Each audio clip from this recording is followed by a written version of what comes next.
ਤੇ ਬਿਲਕੁਲ। ਆਪਾਂ ਅਗਲੇ ਮਸਲੇ ਵੱਲ ਵਧੀਏ ਤੇ ਗੱਲ ਕਰੀਏ ਜਿਹੜੇ ਹਾਕੀ ਖਿਡਾਰੀ ਸੰਦੀਪ ਸਿੰਘ ਹਰਿਆਣਾ ਦੇ ਖੇਡ ਮੰਤਰੀ ਵੀ ਹੈ, ਉਹਦੇ ਉੱਤੇ ਇਲਜ਼ਾਮ ਲੱਗਿਆ ਸੀਗਾ, ਇੱਕ ਬੀਬੀ ਨੇ ਔਰਤ ਕੋਚ ਨੇ ਲਾਇਆ ਸੀਗਾ।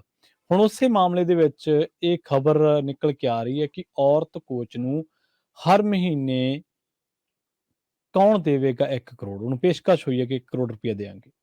ਪ੍ਰਵੀਨ ਜੀ, ਜਿਹੜੀ ਮਹਿਲਾ ਕੋਚ ਹੈ ਉਸਨੇ ਜਿਹੋ ਜਿਹੇ ਗੰਭੀਰ ਦੋਸ਼ ਲਾਏ ਜੀ। ਨੇ, ਮਤਲਬ ਕਿ ਹਾਕੀ ਖਿਲਾੜੀ ਰਹੇ ਤੇ ਨਾਮਵਰ ਖਿਲਾੜੀ ਰਹੇ ਤੇ ਜੁਝਾਰੂ ਖਿਲਾੜੀਆਂ ਚ ਗਿਣੇ ਜਾਂਦੇ ਸੰਦੀਪ ਸਿੰਘ ਤੇ, ਹਾਂਜੀ। ਸੋ ਉਹਨਾਂ ਦੇ ਲਈ ਰਾਜਨੀਤਿਕ ਕੈਰੀਅਰ ਦੇ ਵਿੱਚ ਇਹ ਬਹੁਤ ਵੱਡਾ ਇੱਕ ਦਾਗ ਹੈ। ਮਤਲਬ ਔਰ ਰਾਜਨੀਤਿਕ ਦਾਗ ਇਸ ਕਦਰ ਦੇ ਹੁੰਦੇ ਆ, ਆਪਾਂ ਅੱਗੇ ਵੀ ਕਈ ਵਾਰ ਗੱਲ ਕੀਤੀ ਹੈ ਕਿ ਇਹ ਚਾਹੇ ਕੋਰਟ ਕਚਹਿਰੀਆਂ 'ਚ ਤੁਹਾਨੂੰ ਕਲੀਨ ਚਿੱਟਾਂ ਮਿਲ ਜਾਣ, ਚਾਹੇ ਤੁਸੀਂ ਬਰੀ ਹੋ ਜਾਓ, ਪਰ ਇਹ ਦਾਗ ਕਦੇ ਮਿਟਦੇ ਨਹੀਂ ਗੇ।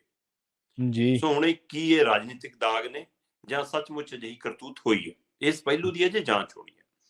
ਪਰ ਜਿਹੜੀ ਬੀਬੀ ਕੋਚ ਹੈ ਉਹ ਇਸ ਪੱਖੋਂ ਮਤਲਬ ਔਖੀ ਭਾਰੀ ਵੀ ਕਹਿ ਸਕਦੇ ਹੋ ਤੁਸੀਂ ਹੈਗੀ ਆ। ਉਹ ਕਹਿੰਦੀ ਕਿ ਹਾਂਜੀ। ਇੱਕ ਤਾਂ ਹਰਿਆਣਾ ਪੁਲਿਸ ਮੈਨੂੰ ਤੰਗ ਕਰ ਰਹੀ ਹੈ। ਹੂੰ। ਉਹ ਕਹਿੰਦੀ ਕਿ ਹਰਿਆਣਾ ਪੁਲਿਸ ਬਕਾਇਦਾ ਤੌਰ ਤੇ ਮੇਰੇ ਤੇ ਸਮਝੌਤੇ ਲਈ ਦਬਾਅ ਬਣਾ ਰਹੀ ਹੈ। ਠੀਕ ਹੈ। ਦੂਜੇ ਪਾਸੇ ਪਰਚਾ ਦਰਜ ਹੋਇਆ ਚੰਡੀਗੜ੍ਹ ਦੇ ਵਿੱਚ, ਤੇ ਪਰਚਾ ਦਰਜ ਕਰਾਇਆ ਬੀਬੀ ਨੇ ਆਪਣੀ ਸ਼ਿਕਾਇਤ ਤੇ ਕਿ ਮੇਰੀ ਇਹ ਸ਼ਿਕਾਇਤ ਹੈ ਜੀ, ਮੈਂ ਗਈ, ਮੇਰੇ ਪੈਰ ਤੇ ਉਹਨੇ ਹੱਥ ਰੱਖਿਆ, ਮੇਰੇ ਨਾਲ ਛੇੜਖਾਨੀ ਕੀਤੀ, ਮੇਰੀ ਟੀ-ਸ਼ਰਟ ਜੀ। ਵੀ ਫਟ ਗਈ, ਮੈਂ ਬਾਹਰ ਆ ਗਈ ਮੁੱਕਾ ਮਾਰ ਕੇ, ਜੇ ਹੈ ਨਾ ਜੀ। ਕਿ ਮੇਰੇ ਨਾਲ ਮਤਲਬ ਕਿ ਧੱਕਾ ਕਰਨ ਦੀ ਕੋਸ਼ਿਸ਼ ਹੋਈ। ਪਰ ਬੀਬੀ ਕਹਿੰਦੀ ਕਿ ਮੈਂ ਹੈਰਾਨ ਆ ਕਿ ਪਰਚਾ ਦਰਜ ਕਰਨ ਤੋਂ ਬਾਅਦ 4 ਵਾਰ ਮੈਨੂੰ ਇਹ ਸੱਦਿਆ ਪੁਲਿਸ ਨੇ, ਅਜੇ ਤੱਕ ਠੀਕ ਸੰਦੀਪ ਹੈ। ਸਿੰਘ ਨੂੰ ਨਹੀਂ ਸੱਦਿਆ। ਹੂੰ। ਤੇ ਕੱਲ 8 ਘੰਟੇ ਬੀਬੀ ਤੋਂ ਪੁੱਛਗਿੱਛ ਕੀਤੀ ਹੈ। ਜੀ। ਉਹਦੇ ਵਕੀਲ ਵੀ ਨਾਲ ਸੀ, ਵਕੀਲਾਂ ਦੀ ਹਾਜ਼ਰੀ ਚ ਉਹਨੂੰ ਬਿਠਾ ਕੇ 8 ਘੰਟੇ ਪੁੱਛੀ, ਕਹਿੰਦੀ ਇੱਕੋ ਸਵਾਲ 20 ਵਾਰ ਵੀ ਪੁੱਛਿਆ ਗਿਆ। ਸੋ ਇਸ ਲਈ ਪੁਲਿਸ ਦੇ ਨਜ਼ਰੀਏ ਤੇ ਵੀ ਸਵਾਲ ਹੈ।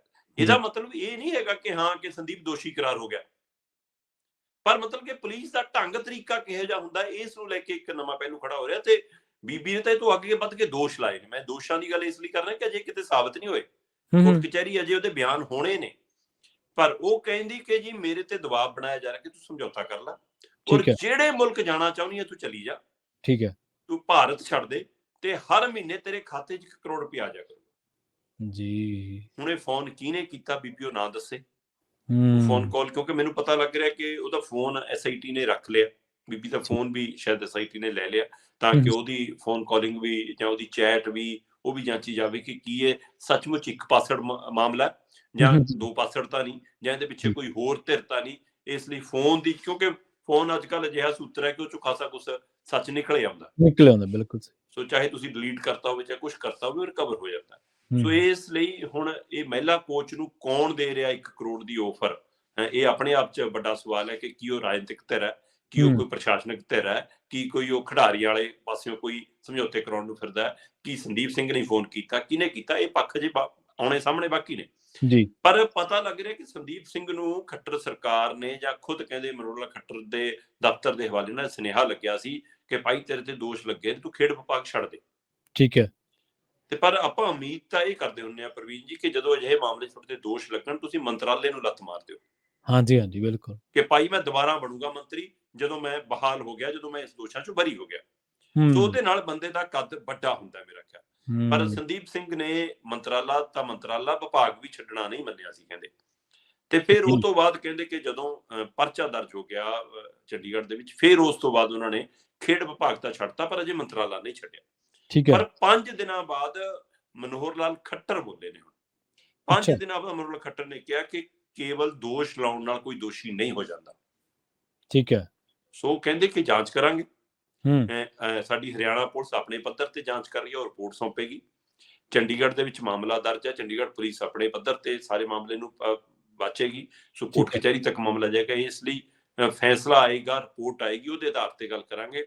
ਫਿਲਹਾਲ ਹੂੰ। ਦੋਸ਼ ਲੱਗੇ ਨੇ, ਦੋਸ਼ ਲੱਗਣ ਨਾਲ ਕੋਈ ਵੀ ਦੋਸ਼ੀ ਕਰਾਰ ਨਹੀਂ ਹੋ ਜਾਂਦਾ, ਕੋਈ ਹੂੰ। ਅਪਰਾਧੀ ਨਹੀਂ ਬਣ ਜਾਂਦਾ। ਸੋ ਇਸ ਲਈ ਖੱਟਰ ਹੋਰਾਂ ਦਾ 5 ਦਿਨਾਂ ਬਾਅਦ ਬੋਲਣਾ, ਇਹਦਾ ਮਤਲਬ ਕੋਈ ਨਾ ਕੋਈ ਰਿਪੋਰਟ ਤਾਂ ਉਹਨਾਂ ਕੋਲ ਆਈ ਹੋਏਗੀ ਨਾ।